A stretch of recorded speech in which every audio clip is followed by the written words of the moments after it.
If you've heard of the Caesars of Rome, I want you to think, who was the first Caesar?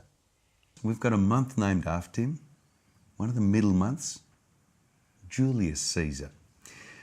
Well, after him, there was a conflict as to who would be in charge, and his adopted son, Octavian, got to be in charge. When he was put in charge, at that time he changed his name from Octavian to Augustus.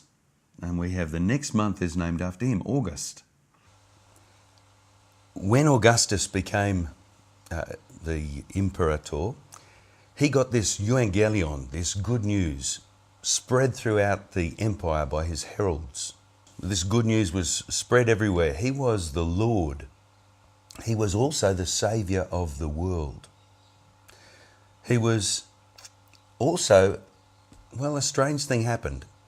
Soon after, or around the time of him becoming the emperor, there was a comet in the sky.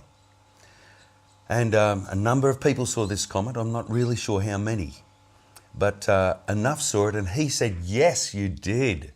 That comet was not just a normal comet. That was a portent of an amazing thing that has happened. That was Julius going to heaven. He has been deified. And everyone went, oh, wow, you know, he told them this was so, and he was now in charge, so people would probably nod their heads and agree.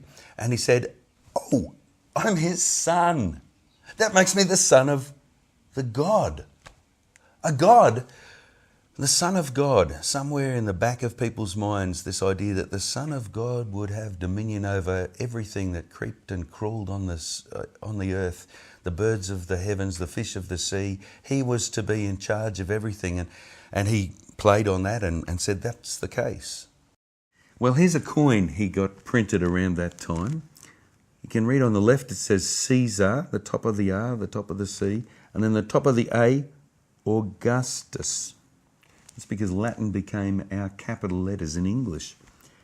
And then over here, it's Divus Iuliu. That's the other side of the coin, and I think that's the comet that he was commemorating with this coin.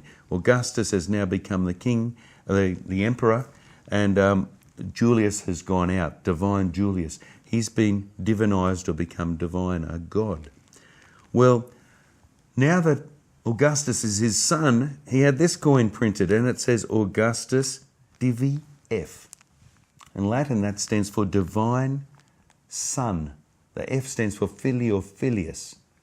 The interesting thing is, later in his reign, and he had a temple where they worshipped this divine Augustus, and he had Latin inscriptions on one side and Greek inscriptions on the other, because, of course, it was Latin because he was Roman, but everyone, if they wanted to understand it, they had to read the Greek if they didn't know Latin. And in the Latin inscription, he was the Divi Filius, or Divi Filii, the divine son. In the Greek side of it, it read the Huios Theos, the divine son, the Son of God. Well, interesting thing. When Augustus dies, there's a fracas and no one's sure what happens. A lot of people are going to be in charge. But his adopted son is the one that ends up getting in there. And his name was Tiberius. So that's when Jesus is about, between 12 and 17.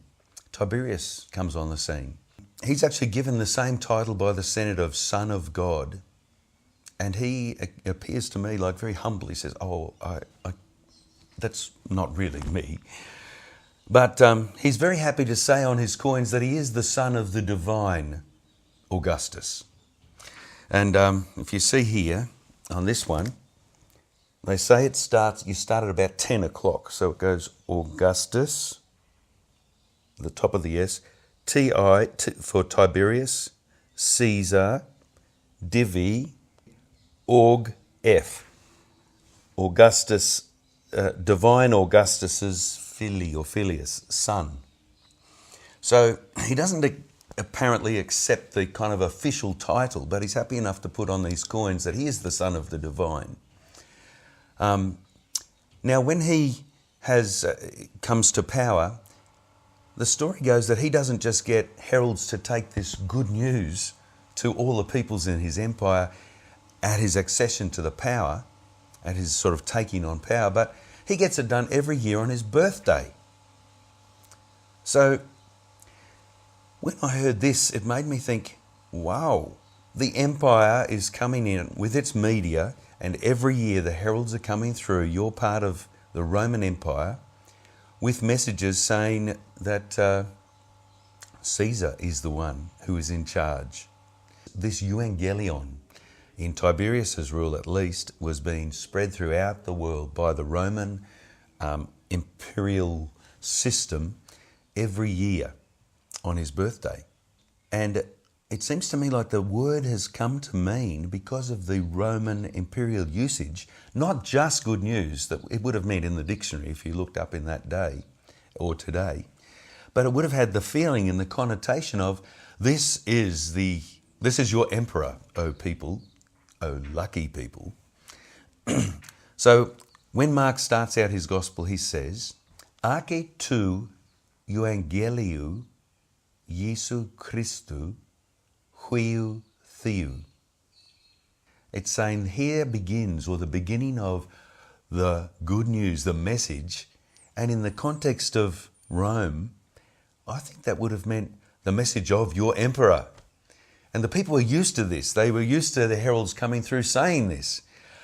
And they would expect now Caesar Augustus, Tiberius, or Caligula, or Nero, or can you see?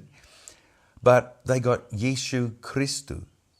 So when Mark adds that this would be the Arche tu Euangeliu, the good news about Jesu Christu, they're going, well, what's this? He's a Christu as well, and he's the Son of God. Huiu theou. This is kind of heavy stuff to write in the wake of and in the situation where Rome rules, and these are the terms of Rome, the huios theos. And when Mark goes on to quote a little bit of one of the old prophets, he says, get ready the road for the Kyrios, the Lord. Kyrios is the Greek word for Lord. That was Caesar's pet name. He was the Lord. And Mark is writing, this Lord was the one that would come after the messenger.